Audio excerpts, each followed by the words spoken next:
Hello दोस्तों, नमस्कार। मैं इस वक्त खड़ा हूँ विशाखापट्टनम के बीच रोड में। बीच रोड मतलब बीच में नहीं, बीच रोड मतलब जैसे समुद्र तटीय जो सड़क होती है उसमें खड़ा हूँ। ये मेरे पीछे आप देख सकते हैं, ये रोड के उस पार जो है समुद्र है। और मैं इस जगह इसलिए वीडियो बना रहा हूँ कि इसके पीछे एक बहुत ही पुरानी इतिहास है जो मेरे पीछे देख सकते हैं। एक स्तंभ खड़ी है, जो स्तंभ है ये स्तंभ है वो जिसे कहा जाता है victory of sea. Victory at sea 1971, यानी कि जब युद्ध हुई थी भारत और पाकिस्तान के बीच, तब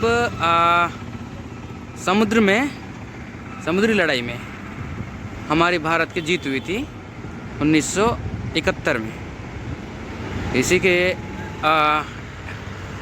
स्मृति में इस स्मारक को बनाया गया है, जो इसी समुद्री में लड़ाई हुई थी, जो इस विशाखापट्टनम में इस जीत को हासिल की गई थी इसी विशाखापट्टनम में। और इसी के याद में इसे एक इतिहास के पलों को यहाँ संजोए रखने के लिए इस स्तंभ को बनाया गया है। ये काफ़ी ऊंची है और सबसे ऊपर में जो है ये अशोक चक्र बना हुआ है। अंदर में एक जो अमर जवानों के लिए जो एक चीज़ होती है वो एक राइफल है, जिसके ऊपर एक सैनिक की टोपी। ये जीत का वो संकेत देती है कि ये जीत की संकेत है। तो ये काफ़ी ऊंची है और इसमें बताया जाता है कि 1971 में जब भारत पाकिस्तान के बीच अचानक से लड़ाई युद्ध स्टार्ट हुई थी, तब हमारे भारत के सैनिकों ने बहुत ही मशक्क़त, बहुत ही मेहनत, मतलब जल्दबाजी में जितनी उनसे हो सकी पुरजोर ताकत लगाकर भारत को जिताने में अपनी पूर्ण सहयोग दिए। जो उनका मुख्य उद्देश्य वही होता है। मगर जब हमारे सेना जवान जब तैयार नहीं, तब पाकिस्तान ने अचानक से हमारे भारत पर हमला किया था। तब भी हमारे भारत के जवानों ने बॉर्डर का जो मोर्चा है उसे संभाले रखा, वो भी समुद्र के अंदर में। और बताया जाता है कि यहाँ जब पनडुब्बी से विशाखापट्टनम में एक हमारे बहुत बड़े जहाज हुआ, मतलब पानी वाली जो वायुसेना की एक बहुत बड़ी जहाज हुआ करती थी, जिसे INS विक्रांत नाम के एक बहुत बड़ी एक समुद्री लड़ाकू वहाँ जहाज थी। उसे उड़ाने के लिए पाकिस्तान के सेनाओं ने उनके पानी के अंदर से जो सबमरीन होती है पनडुब्बी, उसे भेजा गया था उसे मारने के लिए। मगर सरकार की कुछ हमारे भारत में इतने इंटेलिजेंस होते हैं जिन्हें सभी चीज़ें पता चलती है, तो उन्होंने उन्हें गुमराह करने के लिए, शायद उन्हें विशाखापट्टनम में इस जहाज को है ऐसे करके सारे सैनिकों को बताया गया। तो उन्होंने सभी परिवार वालों को फ़ोन किया, तो उन्हें उनकी जो पाकिस्तान की जो जासूसी होती है वो उनसे खबर ये पता चली कि वो जिसे ये लोग मारने जा रहे हैं वो जहाज अभी जो है विशाखापट्टनम के सी पोर्ट में मौजूद है। तो इन्होंने क्या किया, विशाखापट्टनम को और अपने PNS गाजी को लेकर आ गए, चल पड़े। और यहाँ बताया जाता है कि INS राजपूत करके एक जो लड़ाकू इनकी जहाज थी नौसेना की, जल सेना की, तो वो जहाज रिपेयर होने के लिए यहाँ आई हुई थी। उस खराब जहाज से उस PNS गाजी को मारकर उन्हें पूरी तरह से हराया गया था। और उस जहाज के जिस जहाज को मार रहे हैं तो वो तो यहाँ थी नहीं, और जिसने उसे मारा वो खुद एक खराब जहाज थी, जिसे रिपेयर किया जा रहा था विशाखापट्टनम के सी पोर्ट में। और उनके जो अवशेष है, आज भी कुछ अवशेष शायद भारत देश के जो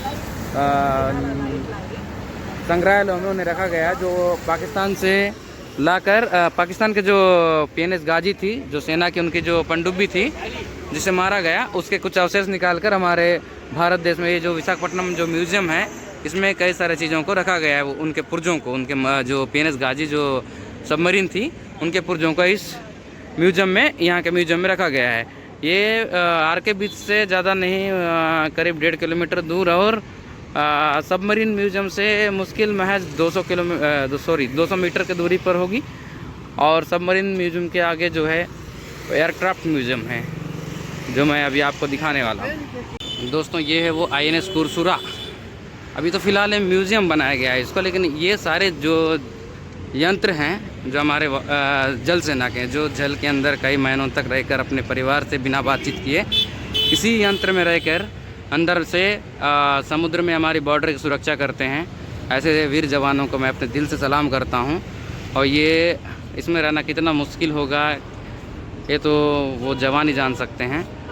ये अभी फ़िलहाल अभी तक जो शायद इसे निकाले हुए कई साल हो गए हैं, ये तब तक अभी तक के जब तक ये समुद्र के अंदर थी इसने बेहद ही अच्छे ढंग से हमारे भारत को सुरक्षित रखने में इनका अहम भूमिका रही। ये इनका नाम है INS कुरसुरा। INS कुरसुरा के नाम पे इन्हें जाना जाता है।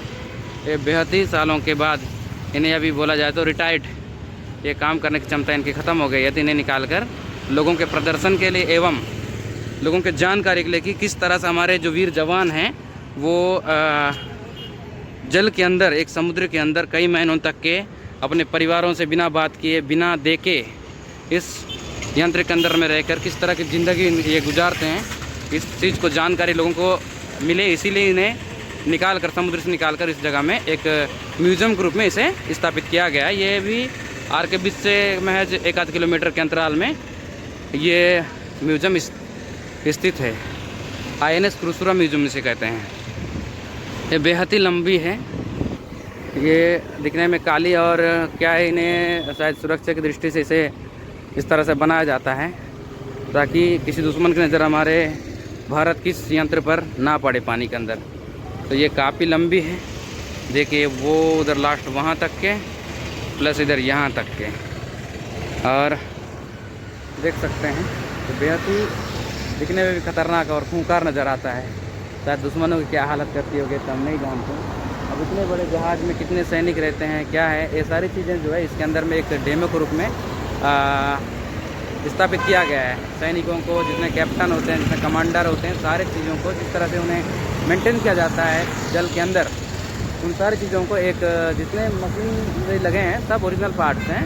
बस जो इसमें जो सैनिक हैं, जितने इसे चलाने वाले कैप्टन से लेकर से जो मिसाइल ऑपरेट करने वाले सारे ऑपरेटरों को ग्रुप में स्थापित करके रखा गया, ताकि एक आम जनता जो है अगर कभी आ जाए, इसके अंदर घुस जाए, तो इसकी जानकारी पूरी तरह से मिल सके कि किस तरह से हमारे वीर जवान जो है पानी के अंदर महीनों तक के किस तरह से ज़िंदगी गुजारते हैं, क्या खाते हैं और कैसे रहते हैं। इन सारी चीज़ों को लोगों तक जानकारी पहुँचे, इसलिए इसे यहाँ स्थापित करके रखा गया है। और मेरे जस्ट सामने है, ये है एयरक्राफ्ट म्यूज़ियम।